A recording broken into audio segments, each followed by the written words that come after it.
Alikho elishona lingenazo ezalo yamkela ke nazi ezihamba phambili namuhla. Ziphumelele Ngamalengiso Iziboshwa.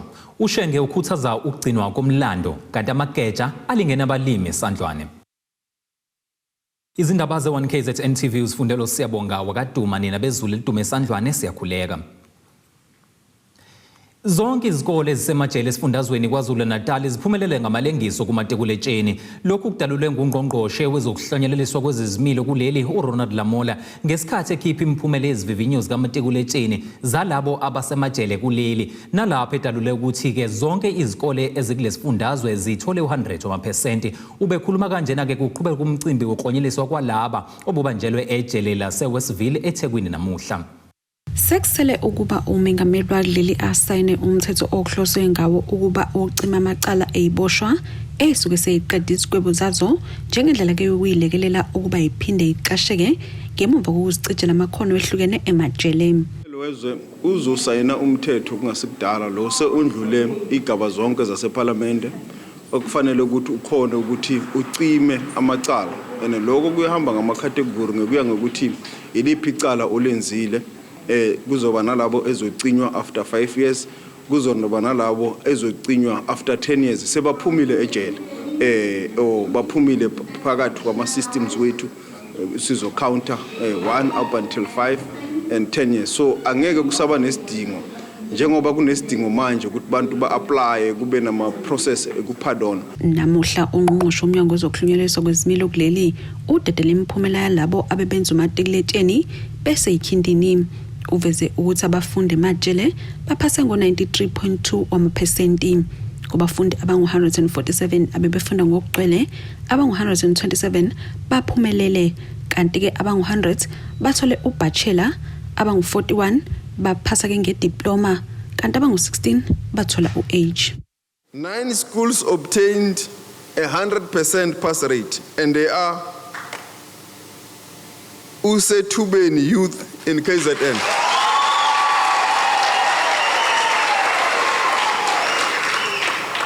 Craddock in the Eastern Cape,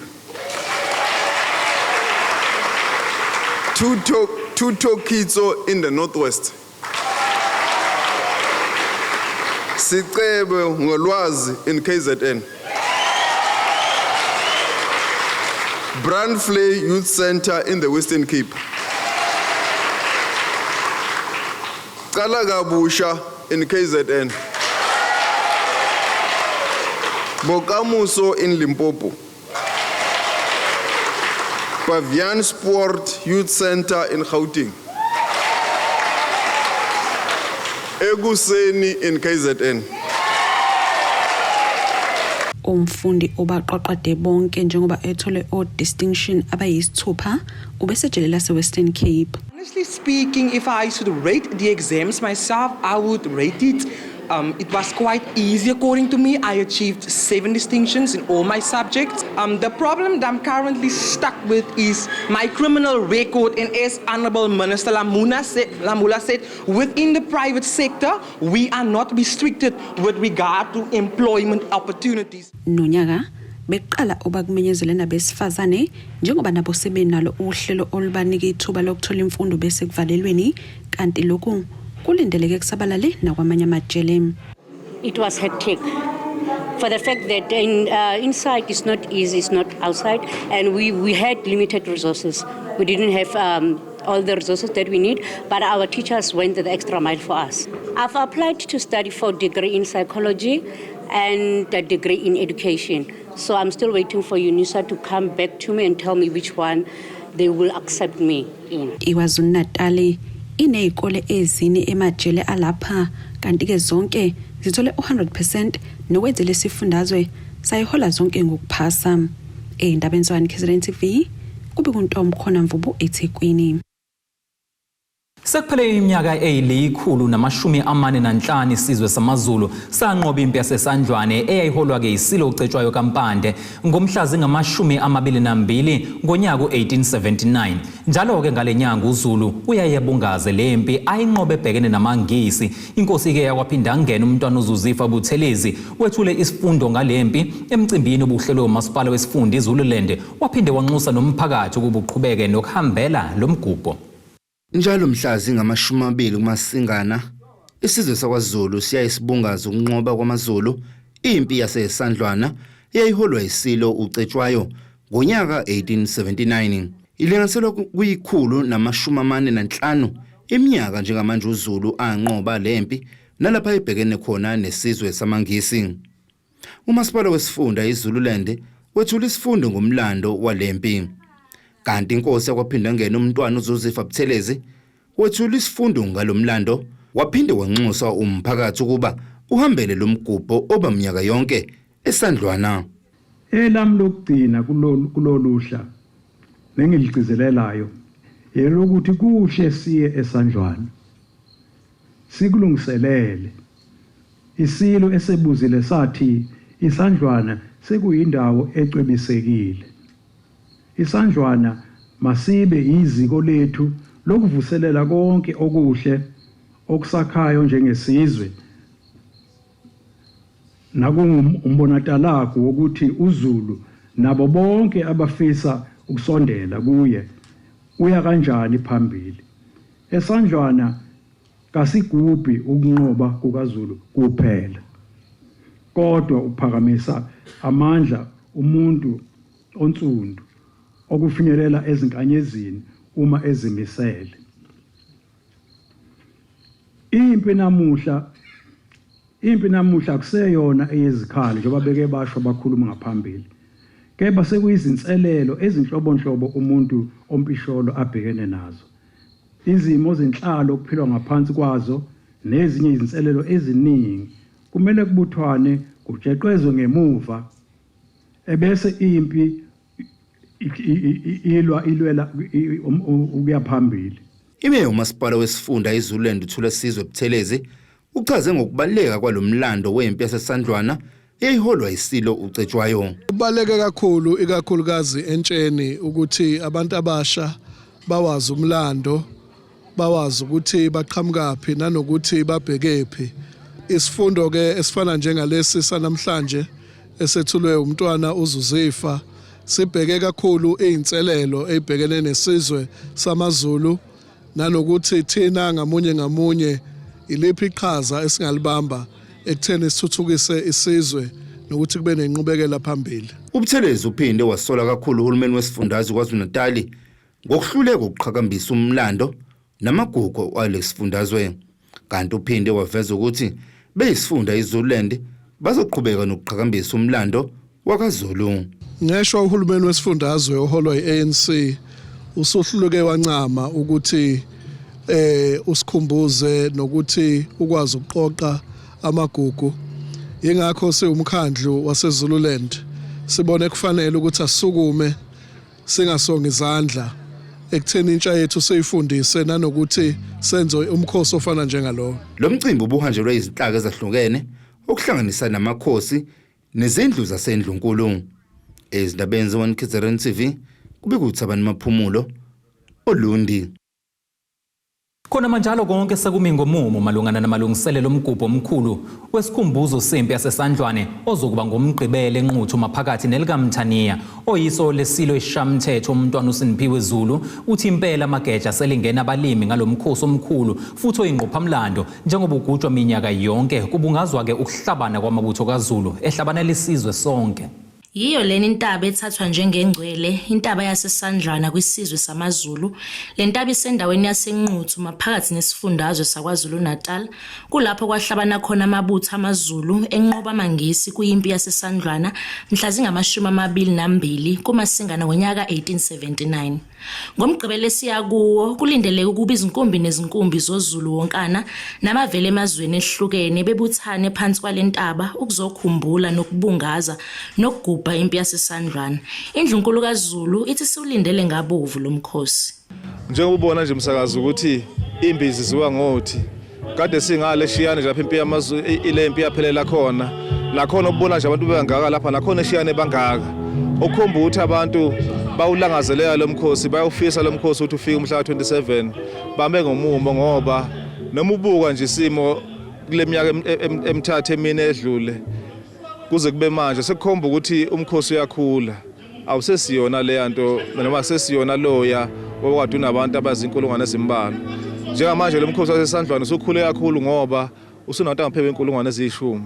Kanti uphinde waveza ukuthi impi yasesandlwana yabagqugquzela njengoZulu ukuba begcina amasiko abo.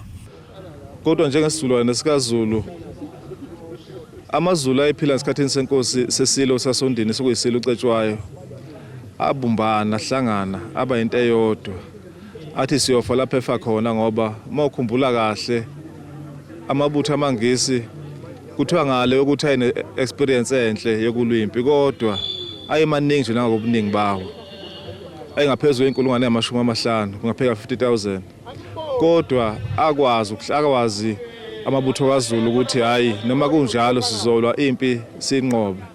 Manje ke nathi siphiliswa into nje siphile noma sikwazi ukumelana lesisimo sokuthi abantu esiphila nabo lezinzuku abasakhonzela amasiko abasakhonzela indlela zesintu. Siba nalombuzo nje uthi kodwa uma abantu bakwaZulu bangaleso sikhathi bakwazi ukumelana nezibhamu zamangisi ukumelana nebutho ngoba kwasekhona abantu abasebembukile phela kwangasesiwona nje amangisi kuphela kwasekhona abantu abasuka abangapha abangamaZulu kodwa basebelwa lamangisi ngalezo izathu lezo kusinikeza ithemba nomdlandla ukuthi labo bangaleso sikhathi bahlangana balwa ngaleso simo leso banqoba nathi sikwazi ukunqoba leyo.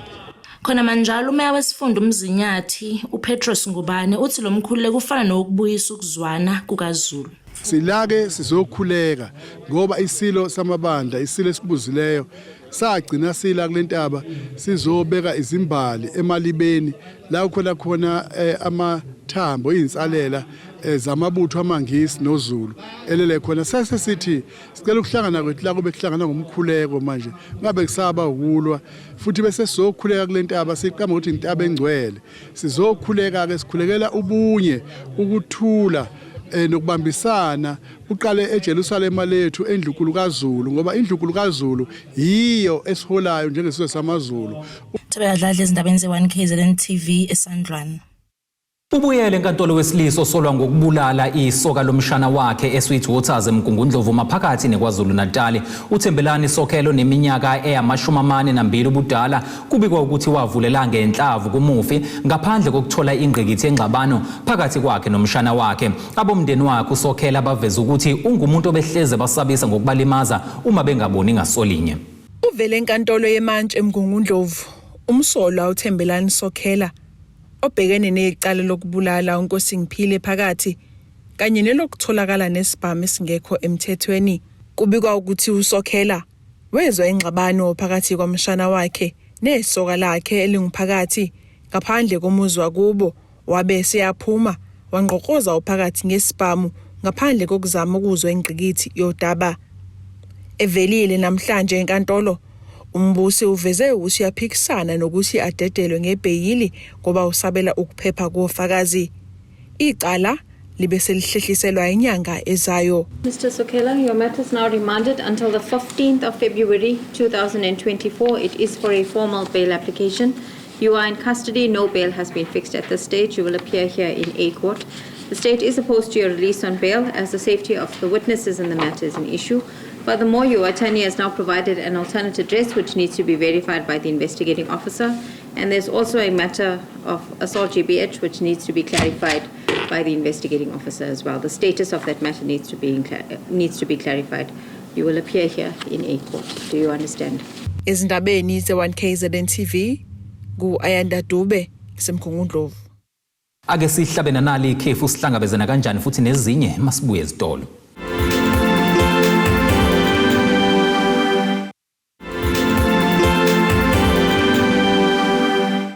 Siyakubingelela sekwamukela mungabeke usanda kubukela izindaba zethu nazi ihloko ezihamba phambili namuhla. Ziphumelele Ngamalengiso Iziboshwa. Ushenge ukhuthaza ukugcinwa komlando kanti amageja alingena abalimi eSandlwane. Uvele kafishane inkantolo ephakeme yasePortshepstone ogwini oluseningizimu nelikaMthaniya owesilisa osolwa ngokubulala uSiphamandla Dlamini owayeneminyaka engama30 owayewuthisha nowagwaza wabulawa owayengumngane nomakhelwane wakhe. Ubabekazi kamufi uBathobile Sithole uthi umsolwa akazi ukuthi wayebazondeni eze ebulala ithemba labo njengoba kwemufi wayesesebenze unyaka owodwa nje vo njengothisha wesikole samabanga aphansi ifunde eduze primary ekwaqoloqolo eMthwalume. Kuvuka imjunju wakhihla esikanandi ubabekazi kaSiphamandla owakwazi wabulawa ngumngani wakhe nophinda bengumakhelwane enyakenye endaweni yaseMthwalume. Umsolo usabhadle ngaphakathi seloku kwenzeka lesi sigameko kanti ubabekazi uthi akazi babemona ingane umbulali azabazwisa ubuhlungu obungaka. Uthisha lo esasabheke likhulu ngaye wasibulalela ithemba lethu, wasibulalela izizi lethu. Yo! Ayikulungile Nkosi ngoba wavuma. Kodwa kubuhlungu kodwa kulungile. Usazophila. Uzawuphila. Silambile kumanje makushaya umhla 15 siyabheka wesasebenze nje unyaka angazi wayizondeni lengane yasekhaya ngoba sikaze sizwe nokuthi mhlambe kukhona la bake baxabana khona noma la wake onesikweleti somunye asikaze sizwe mhlambe imanqa ezositshena ukuthi wawuzondeni umuzi wakadlamini ngoba thina ngokwethu asazi asikokwazi namanje ukuthi wesizondeni kangaka. Iqhubha uthi umsola waqale wagwaza umfobo kaMufi kodwa wasinda. Ubabekazi uthi indlela icala eliqhubeka ngayo abeneme njengoba kungakabizwa ngisho nofakazi ebhokisini. Umbulali lo waqale ngo-August wasilimazela umfana owulama lo owashona. Kwa report emaphoyiseni asikuboni nje kahle siyadukuza ngobani umbulali ukhona kodwa akaze sizwe ukuthi aphenye ababuza ukuthi uyavuma noma uyaphika. Uthi umsola akakhombisi nakancane ukuzisola ngesenzo sakhe. Nanokuthi lo mfana mayisimbona vela le court umasana ubona ukuthi nje akasiboni ukuthi siyintoni uvela bona izinto avela sineke. Yabona ke lokho kuvele kusibulale kusiqedeke nje tu ngoba asisho ukuthi afana akhale emebona thina kodwa nje uyabona umuntu menze into ngephutha. Hayibo uvele nje athi mebona thina kube ngathi ubona intuthane. Icala libe selihlehle inyanga izokuthwasa. Lo mbiko benuwethulelo uZamando Sicele wezindaba ze1KZNTV ngisenkantolo ePotchefstroom. Amaphoyisa sesikhaleni enyakatho nelikaMthaniya sehlonze ngokuthi ngesikaXolani Khumalo oneminyaka engama42 ubudala wasentshide eMthunzini isidumbu sowesilisa esitholakala esidindilizile namhlanje kuseni endaweni yaseMadaka esikhaleni enyakatho nelikaMthaniya. Lesi sidumbu sitholakala sinenxeba elilodwa lokulimala nokungakaqinisekiswa ke nokuthi inxeba ngakube elokugwazwa noma elokudutshulwa. Kwakuyisikhathi ke sehora lesihlanu ekuseni ngesikhathi induna uBhekani Dube yaziswa ke noma ithola umbiko ukutholakala kwesidumbu somuntu wesilisa sididilizile endleleni endaweni yaseMadaka esikhaleni nabe esephuthuma endaweni yesigameko nangempela kwasifica isidumbu wabe esithinta amaphoyisa ngokusheshsha. Ngithintwe ekuseni ngo5 elinye lamalunga omphakathi la esigodini la ngifonela lathi awunduna nakho ngidlula lapha ngiyemsebenzini kunomuntu olele lapha sengathi uphangalele ukusethusileke umuntu akuyena owala ngokwesifunda ngoba isifunda sethu ungoye uMthunzini uma sesithola sithola wale phezulu ongoye entshida okungasingakwazi ukuthi ufike kanjani la. Mina ke njengami nje okunye ngibongayo ukuthi abakwabo bagcine befikile ngoba phela bebezomfuna ubusuku nemini uze kuphela iminyaka bengamazi ukuthi uphi. Silokhu ke siqhubeke njalo isigameko esifunzelezi endaweni yasesikhaleni njengoba ke kuzokhumuleka emasontweni amabili edlule kwatholakala sowesifazane naso sidutshuliwe amahlandla amaningi isabulawa satholakala naso silahliwe endleleni. Unzwakele ke ube sesigxeka kakhulu lezi zigameko esezibonakala ke zichithikile seziyinsakavukela umchilo wesidaba kule ndawo. Ngathi bukhuza mina ngesingami noma ke kufana nokuthela amanzi emhlane wedaba ngoba izinto lezi ezingabusisekile thina nje kasizazi lezi zinto esikhulu ngoba manje ngithi uyabuka nje uma ungabheka lo muntu awazi ukuthi kusukwephi naye kanjani njani. Singakhuza nje njengabantu abadala ezweni hayibo akunciphe phela ngoba akunawo umphumela omuhle akwakhi ngoba lo mfana uXolani Khumalo walentshide uma umbheka nje ngoba bathi umuntu owa 1982 kusho ukuthi umuntu ona 42 years useyingane le bingakagana ngisho ukugana. Amaphoyisa asiqinisekisile lesi sigameko abesenxusa noma ngabe ubani abangaba nolwazi olungaholela ekubosheni kwesigebengu bethintane namaphoyisa. Ekseni amalungu omphakathi asendaweni nasemadaka la esikhawini athole isidumbu noma umzimba womuntu wesilisa oneminyaka ewu42 esema sithola ukuthi amagama akhe uXolani Zenzele Khumalo wasentshidi endaweni yasemthunzini. Amalungu omphakathi ke bese bika ke emaphoyiseni la esikhawini ngalesi sehlo lesi. Amaphoyisa esikhawini besevula icala lokubulala ngenhloso elizobe liphenywa yibo abaseshi bala esikhawini. Siyacela nokunxusa amalungu omphakathi angenzeka mhlambe ebe nolwazi lokuthi lesehlo besenzeke kanjani asondele emaphoyiseni lapha esikhawini kubaseshi besipheke lolo lwazi lolo noma beshayeleke uCrime Stop enambeni ethi 08600101. Lesi izindaba ze1KZNTV ngingusamkeliso Ngqulunga sesikhaleni. Ungqongqoshe wezemfundo ephakeme uDokotela uBlade Nzimande uthi nakuba zikhona izinselelo kodwa ke sebekulungela ukuqalisa ukufunda emva kokuphuma kwemiphumela kamatikuletsheni. UNzimande usho kanje kwisithangami sabezindaba ebesibanjelwe ePitoli. Ekhuluma nabezindaba uNzimande uchaze kabanzi ngezinguquko zokunyuselwa kwabafundi imali yoxhaso lwabo okubalwa kuba imali zokugibela ukufunda kanye nokuthenga izidingo. On 2024 allowances. In 2024, living allowance will be 16,500 rand for university students, which will be made up of 3,045 personal care allowance per year and 13,455 meal allowance per year.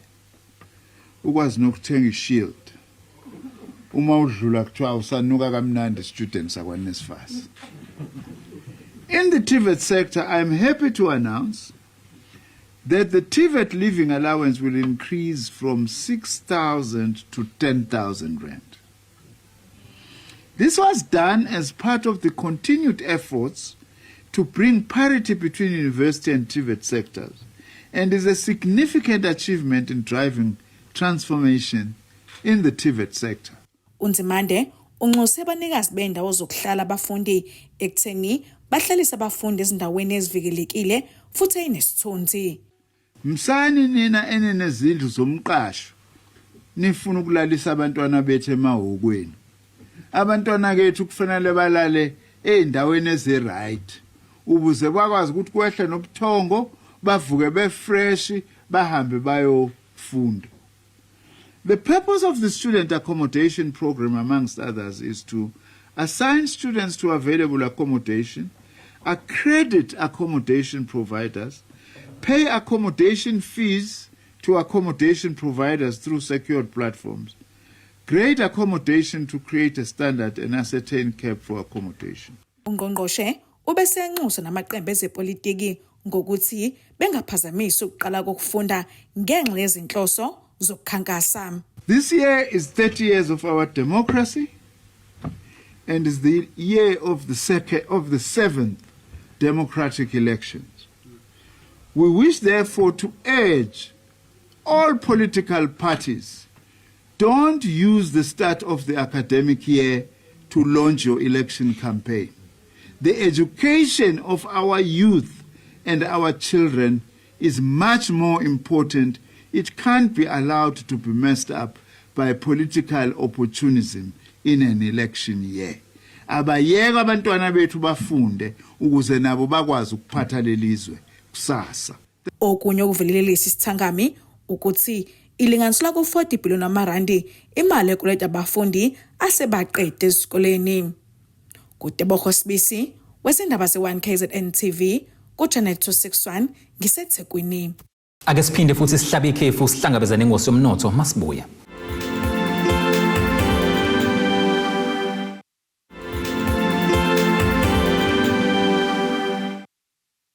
Nina bakaHlavana Bhulumlile Ndulinde obubaso Mantshonga benoqelemane siyakubingelela sakwamukela mongabe usanda kubukela izindaba zethu nazi izihloko esithizwe ezifolosa ngazo namhlanje.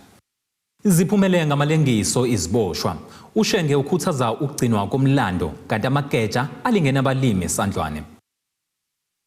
Kuleli qophelo ake siqalazele ngosini yezomnotho.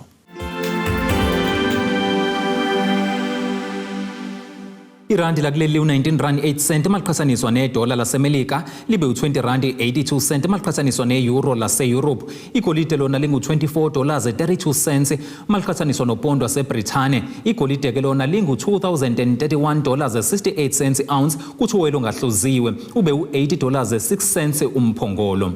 Ake sibheke engosini yezemidlalo. Ubhekwe ngabovu umdlalo wakusasa phakathi kweqembu lesizwe iBafana Bafana neTunisia okuwumdlalo ke wokuvala iqoqo C lomqhudelwane wamazwe asezwenikazi Afrika obanjelwe ezweni lase-Ivory Coast. Lo mdlalo ke uzoqala ngokubumbana kwehora lesikhombisa kusihlwa. iBafana Bafana iya kulo mdlalo nje isanda kuguqisa ngembudla yamagoli amane eqandeni Namibia, kanti Tunisia yona icazelene amaphuzu nemali njengoba umabili ke lamaqembu eshayane aze abukana ngegoli elilodwa ngapha nangapha. Ake sibheke isimo sezulu esingalindeleka.